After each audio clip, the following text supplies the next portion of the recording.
News धमाका live, यहाँ सिर्फ सच ही दिखेगा।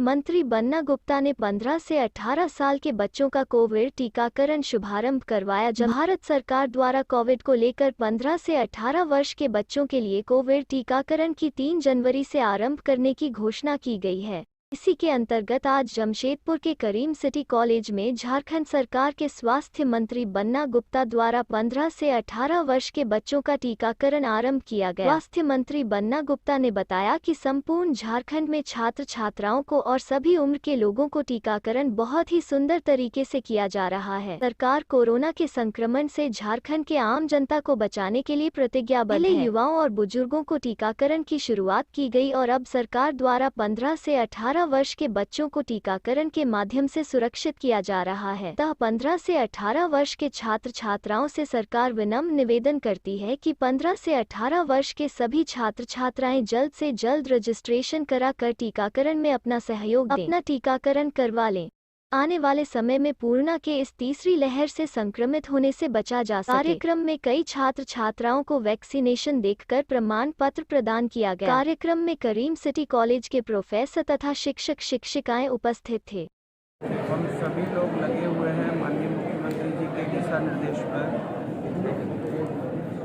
राज्य की जनता के जान माल की सुरक्षा कैसे हो, इसके लिए हम सारे लोग वचनबद्ध हैं। और उसी की कड़ी में आज जो 15 से 18 साल के बच्चों को वैक्सीनेट करना है, उसके लिए जमशेदपुर जिला प्रशासन को मैं बहुत धन्यवाद दूंगा कि वैसे भी वो जिला हमारा जमशेदपुर जिला प्रशासन वैक्सीनेट करने में पूरे राज्य में अव्वल आया है। और मुझे पूरी उम्मीद है कि इस काम में भी बहुत बढ़ चढ़कर हमारा जिला इस काम में अपनी पहचान बनाएगा। और लगातार आप देख रहे हैं कि कोविड-19 के दिन प्रतिदिन पॉजिटिव मामले बढ़ रहे हैं। ऐसी परिस्थितियों में हम आपके माध्यम से आम लोगों से भी प्रार्थना करेंगे कि वो कोविड के जो व्यवहार हैं उस व्यवहार का पालन करें। अनावश्यक रूप से भीड़ भाड़ की जगह नहीं जाएं। अनावश्यक रूप से जो भी नववर्ष है, नववर्ष में जितने लोगों को नववर्ष मनाना था करीब करीब मना लिए हैं। इसलिए प्रयास करें कम से कम घर से बाहर निकलें। और जो लोग वैक्सीनेट नहीं हुए हैं वो ज़्यादा से ज़्यादा वैक्सीनेट हों, उसके लिए प्रशासन लगा है, वो भी कोऑपरेट करें। और आज उसी की कड़ी में मैं इस कार्यक्रम में शामिल हूँ।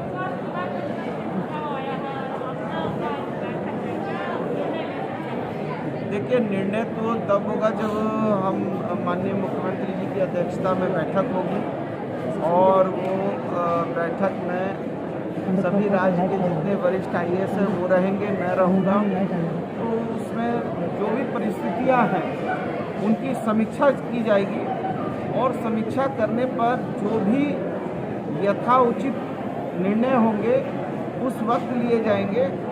लेकिन मैं इसलिए अभी आपको उस कमेटी की बैठक के निर्णय पर अभी मैं कुछ नहीं कह सकता। मैं इतना ही कहूँगा कि राज्य सरकार पूरे मजबूती के साथ इस कोविड-19 में अपनी जनता के साथ खड़ी है और उसमें जो भी राज्य हित में जनहित में होगा वही निर्णय ये सरकार करेगी, क्योंकि ये सरकार जनता का, जनता के लिए, जनता के द्वारा चुनी गई सरकार है।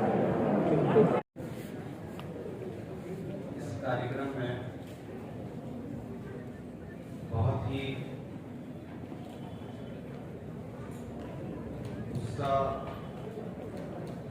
और रोमांच का अनुभव कर रहा हूँ। वो किस लिए, वो भी मैं बताऊंगा। आज के इस कार्यक्रम में हमारे जिले के लोकप्रिय उपायुक्त सूरज जी मंच पे बैठे मैं हूँ।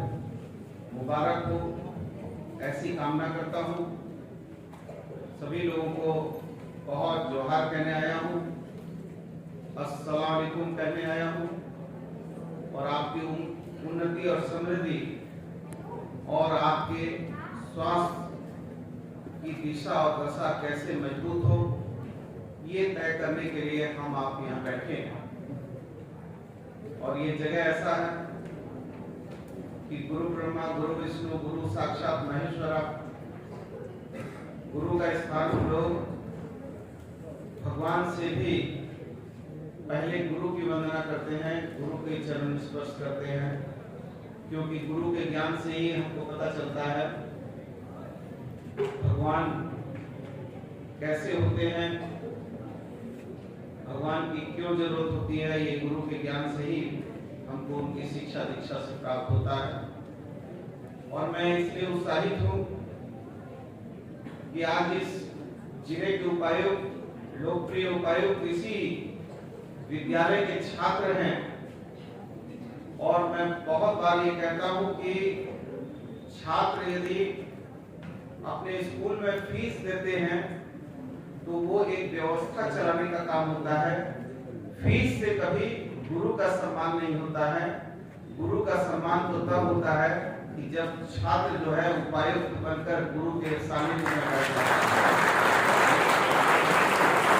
हमारे आदरणीय,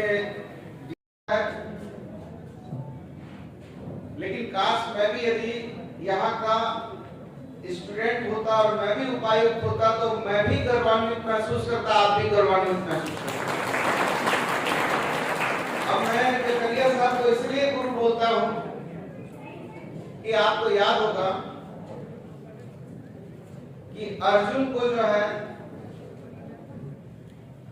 तीर कमान जो है द्रोणाचार्य सिखाते थे,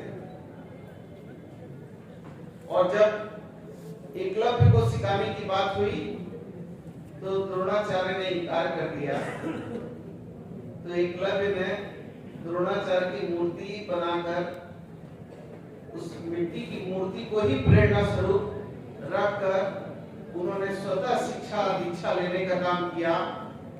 और जब एक बार एक कुत्ता भूख रहा था तो एकलव्य ने ऐसा तीर छोड़ा कि वो कुत्ता की जाके जीभ में ही तीर जो है समा गया।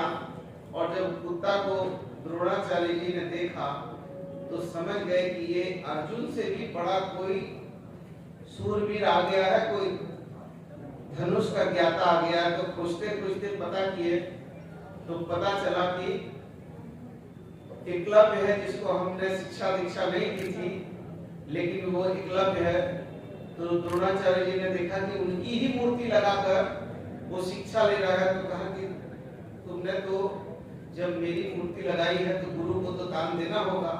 तो उन्होंने कहा ठीक है, देंगे, गुरु को तो दान दिया जाता है। तो कहा कि तुमको अपना अंगूठा दान देना होगा। तो गुरु ने अपने दूसरे शिष्य चाणक्य अर्जुन को विश्व विख्यात बनाने के लिए एकलव्य से अंगूठा ले लिया।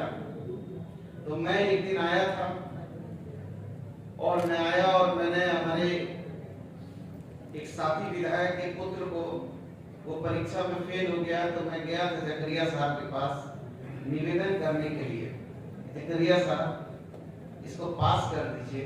तो जकरिया साहब ने कहा कि अच्छा ठीक है, पास फेल तो कोई बात नहीं है, आप बैठिए, पहले कॉफी पीजिए, बहुत समय की बात है। तो हमने कहा कि ठीक है, कॉफी पिलाया। कहा कि देखिए, हमको ये है कि बनना गुप्ता आया है, इसलिए मैं तो ये करता नहीं हूँ, लेकिन मैं सोचता हूँ, लेकिन ये भी सोचता हूँ कि बनना गुप्ता ऐसा आदमी भी आके यदि बच्चा फेल बच्चा को पास करने की बात कर रहा है तो ये हमारे लिए बड़ा चिंता का विषय है।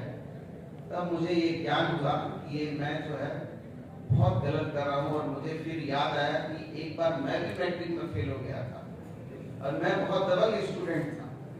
तो मैं जब फेल हो गया तो मैं भी प्रिंसिपल साहब के पास गया था और प्रिंसिपल साहब को कहा कि भाई आपने फेल क्यों कर दिया सेंटअप में हमको। तो प्रिंसिपल साहब मान गए थे हमारे स्कूल के, तो उन्होंने पास कर दिया। तो मेरे पिताजी को पता चला, तो मेरे पिताजी ने फोन करके मेरे प्रिंसिपल साहब से पूछा कि भाई बनना कैसे पास हो गया। तो कहा कि वो 2-4 कुछ नंबर कम है, मैट्रिक में कर लेगा, सेंटअप है ये। तो बोला कितने बच्चे फेल हुए हैं? कहा 22 बच्चे। तो कहा इसके क्या सुरखाब पेपर लगे थे या तो इसको ही फेल करिए या 22 बच्चे को पास कर दीजिए। तो मेरे पिता की याद मुझे आ गई और गुरु ने ज्ञान दे दिया। मैंने उनका पैर छुआ, मैंने कहा कि गुरुजी आपने मुझे बौद्धिक ज्ञान दिया है, आज के बाद जीवन में ना हम कभी किसी बच्चे को फेल को पास करने की पैरवी करेंगे और ना हम अपने सिद्धांत से भटकेंगे।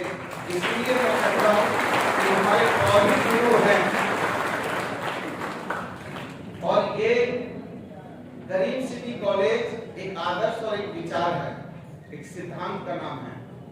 और अभी डीसी साहब कह रहे थे में यहाँ के बारे में कुछ बहुत प्रश्न बताए थे। अभी भी डीसी साहब कह रहे हैं कि जकरिया सर से हम लोगों को बड़ा डर लगता था। ये बहुत बड़ी बात है कि जिस विद्यालय में आज कार्यक्रम है और उस विद्यालय में जिला का जिला अधिकारी उस जो है स्कूल का उस विद्यालय का स्टूडेंट है, ये अपने आप में बहुत बड़ी बात है। इसको सोचने की जरूरत है, इसको समझने की जरूरत है। मैं समझता हूँ कि आज हम लोग कोविड-19 की इस विभीषिका के तीसरे दौर पर आ गए हैं।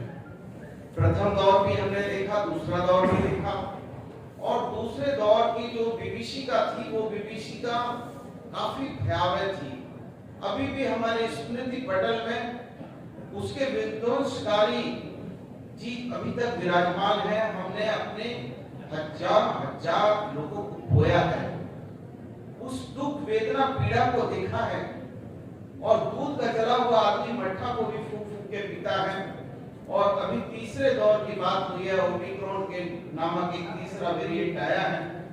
लेकिन हम लोगों ने डेल्टा और डेल्टा प्लस के कहर को इतनी करीबी से देखा और मैं बहुत धन्यवाद देता हूं मेरे प्रशासन के लोगों का, मेरे स्वास्थ्य विभाग के लोगों का कि उन्होंने जिस तरीके से बढ़ चढ़कर इस विपरीत परिस्थिति में जहां पर पिता पुत्र के सब की अंत्योष्टि करने में डरता हो, पुत्र मां की अंत्योष्टि करने में डरता हो, खून के रिश्ते कमजोर होने लगते हो और वहां पर दूसरे राज्यों में लोग अंत्योष्टि के नाम पर शवों को जो है नदियों में बहाने का काम करते हो, वहां जो है राज्य सरकार और हमारा स्वास्थ्य विभाग ने एक एक परिजन को उसके परिवार के सदस्य के रूप में स्वीकार किया और उसकी जो है अंत्योष्टि जो है वो बिल्कुल उसी हिसाब से की जैसे उसके परिजन करते हैं। इसलिए मुझे बहुत अपने शासन प्रशासन के लोगों के प्रति बहुत मैं आभार व्यक्त करता हूँ। निश्चित तौर पर ये तीसरी दौर आया है और तीसरा दौर चूंकि अभी तक इस दौर के बारे में कोई भी वैज्ञानिक पूरी तरीके से इस दौर को परिभाषित नहीं कर पाया है और जो हम बूस्टर डोज ले रहे हैं या जो हम फर्स्ट डोज सेकंड डोज ले रहे हैं, ये इस बीमारी के समूल उन्मूलन का उपाय नहीं है। ये पोलियो जैसी जो है बीमारी के लिए जो वैक्सीन बनी थी उसके समूल विनाश के लिए ये वो नहीं है। ये सिर्फ शरीर की प्रतिरोधात्मक क्षमता बढ़ाने का एक सशक्त माध्यम है जिसकी विवेचना हमारे उपायुक्त कर रहे थे कि हम किस तरीके से हमारे कुक ने, हमारे ड्राइवर ने या हमारे घर में जो काम करने वाले हैं या सहकर्मी हैं, जिन लोगों को हम लोगों ने फर्स्ट डोज सेकंड डोज दिया और उसके बाद जो है वो स्थितियां नहीं हो रही है जो बहुत ग्रीवियस हो या बहुत सीवियर हो, बल्कि अब जो भी स्थितियां बन रही हैं वो थोड़ा या तो आ रहे हैं एसिम्प्टोमेटिक आ रहे हैं या माइल्ड सिम्प्टोमेटिक आ रहे हैं। लेकिन ये कहा नहीं जा सकता है कि कब तक ये माइल्ड होगा या एसिम्प्टोमेटिक होगा, कब ये वेरिएंट का किस शरीर में कौन रूप फैल जाएगा और वो कितना घातक हो जाएगा।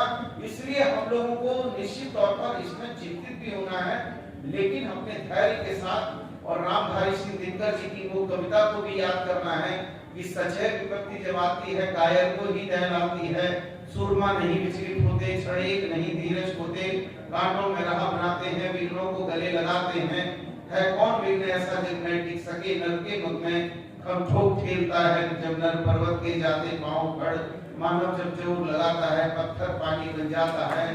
वही प्रकट के एक प्रकट से मानव के भीतर मेहंदी में जैसे लाली हो, वाटिका भी उजियारी हो, बत्ती जो नहीं जलाता है, रोशनी वो नहीं पाता है, पीसा जाता है जब स्टूडेंट बहती है रस की धारा, खंड मेहंदी जब सहती है प्रहार, बनती है ललनाओं का श्रृंगार, जब फूल पिरोए जाते हैं हम उनको गले लगाते हैं। भूखंड विजेता कौन हुआ? जिसने न कभी आराम किया, विपनों में रहकर काम किया, जब इनके सामने आते